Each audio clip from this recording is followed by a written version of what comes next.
number one, toughest guy you ever had to face in the NBA? Other than Muggsy Bogues, and I would only say Muggsy because I've never played against anyone who was as fast as me or faster than me. And that was the biggest humble pie that I ever had in my life, playing against that dude. But the most difficult guy to defend for me and like to watch him was Tim Hardaway Sr. Like he's one of the most underrated players to me because at 5'10", he could post up a 6'3" kick guy.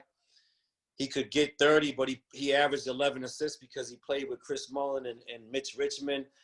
And he was just, man, he was unbelievable handle. He was just all around great guard, tough matchup, so, him and Allen Iverson the toughest.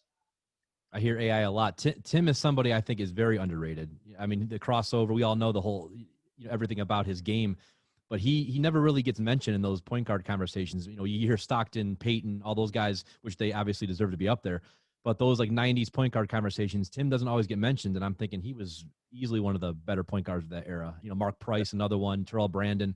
So yeah, I love giving a shout out to Tim because I was a big fan of his game as well. Even when he went to Miami and played with Zoe and those guys and then Thunder Dan and those guys, it was he had a great career.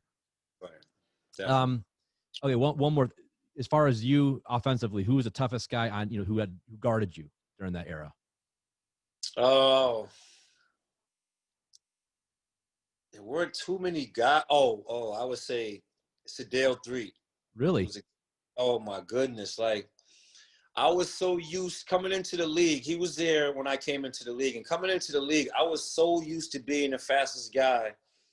And even in the NBA, I was so used to being just never having a move, just catching the ball and going, and just being able to go around someone.